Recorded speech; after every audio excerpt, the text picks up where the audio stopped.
life is so difficult and challenging that unless you give it everything you have, the chances are very high that it will embitter you, and then you'll be a force for darkness and not good. You have the ability to outwork everyone in the room. That is your gift. And your job is to double down on that in all areas of your life. And this is what is going to create a trajectory for you. It tells it you're capable of anything, but the only way that you're going to get there is by suffering. Suffering is your success equation. I would do insane sets that no one else would do because I knew no one else would do them. And I picked the hardest, the event that creates the most suffering because that was the easiest to distinguish myself in. Because you can beat 99% of people without being smarter or luckier, but by being willing to endure pain and uncertainty for longer. It's hard for you, it's hard for everyone else. And most people avoid hard things, which is why you can beat most people by just trying and continuing to try. And the main thing is that I think most people don't even know what trying feels like. This is your new life. Take it or leave it. There's no happiness about it. There's no peace behind it. It sucks. It just sucks.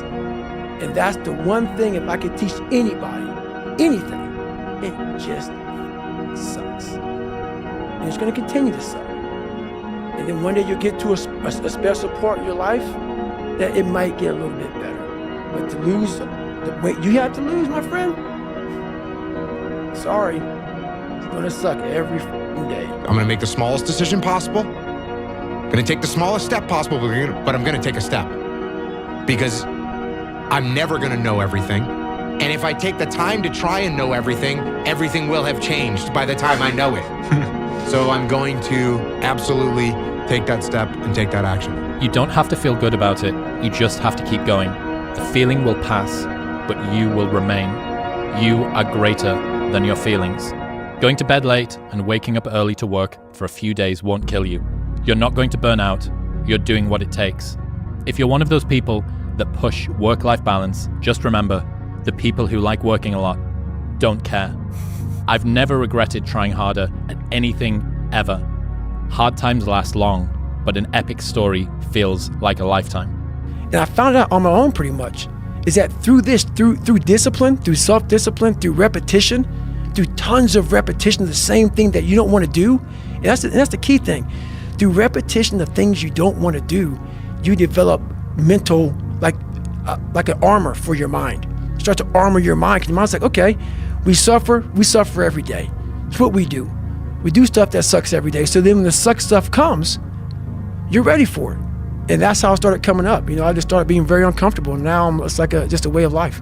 You cannot wish for both strong character and an easy life because the price of one is the other. When I think about pain, I think about what thing am I paying for right now? And is that thing something that I want?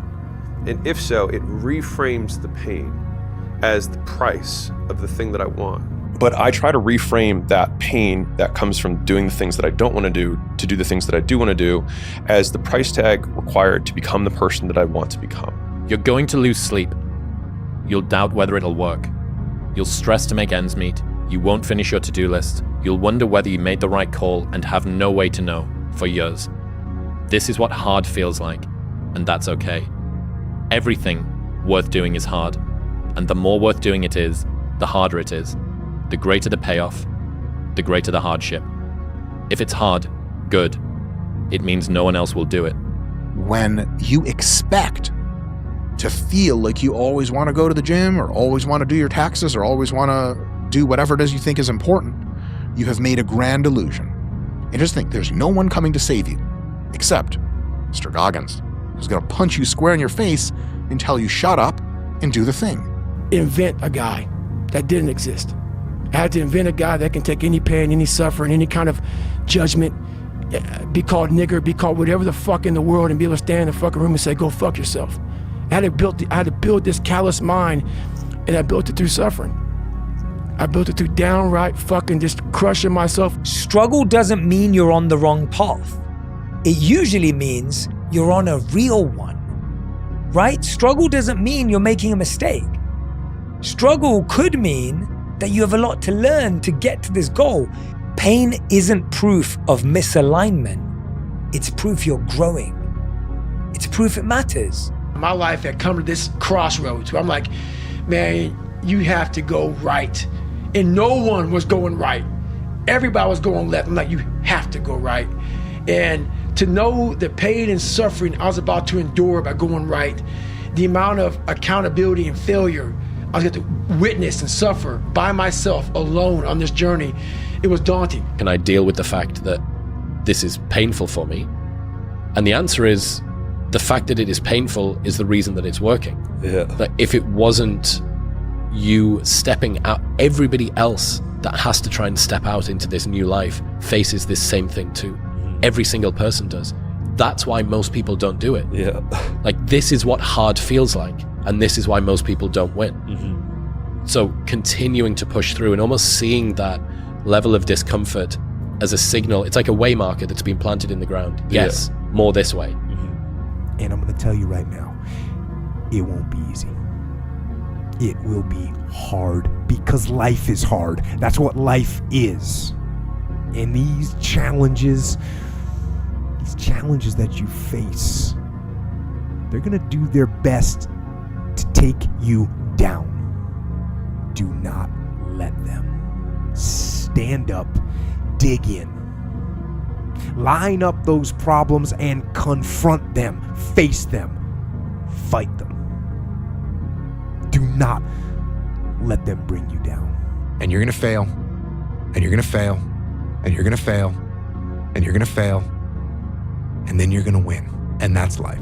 Life without those challenges, it's just existence. Don't just exist, go live. And it evolved into just like a no quit mentality. It's accepting these fears I have, this doubt I have, this everything that goes through my mind, but regardless of that, not quitting and not giving up on myself. No matter how hard is the time or what I'm going through and whatever shit I feel, I'm going to still put in the same work regardless of how I feel. And that's a champion mentality, because a champion's not controlled by their outside circumstances. They control their own mind inside and how they act. Because at times of hell, even the hardest men, in times of suffering, what we do is we forget how hard we really are. Because that's what suffering is. Suffering is a test. That's all it is. Suffering is the true test of life. And then you start realizing that you can do the thing even though you don't feel good about it. And you start hypertrophying it. But I think the ultimate version of the hypertrophy, when the muscle becomes a tendon or it just becomes fused, is when you don't even consider how you feel. It's just not a thought. You just do it. You have to sacrifice all your life if you want to become champion. But same time, if you have to make money, for you to live, it's better make money.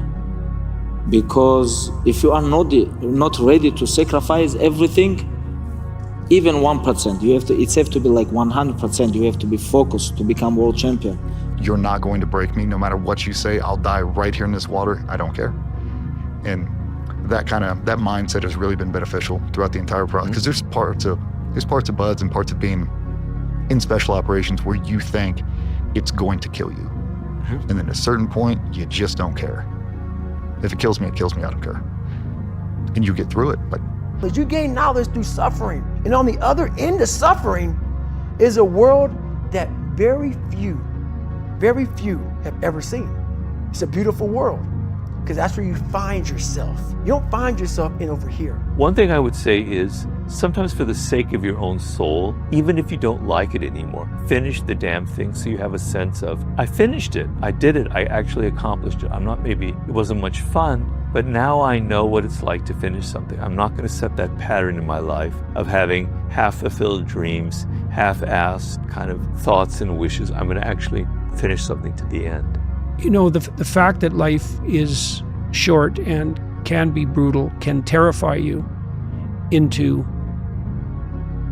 hiding and avoiding, but it can also, you can flip that on its head and understand that since you're all in anyways, you might as well take the risks that are adventurous. Just do. You're living. How do you want to live? How do you want to die? How do you want to be remembered? That's it. That's it. 30 days ain't gonna do shit for you. The permanent, you want to make it permanent. Permanent, you start talking about a year, 18 months, 2 years, that's a sacrifice. And when you commit yourself to something for a year, you're not going to say, oh, I'm going to let that go. Because in your mind, you have it clear as day. That year took a lot out of me. That year built me. That year started to scrape away all that scar tissue, started to clean me up. 30 days doesn't clean shit up. 30 days just kind of covers up, put a blanket over it. It's like putting a rug over it. A year, it cleans you up nicely, man. Whatever your problem is, if you can dedicate yourself for a year to something, you can be a changed person.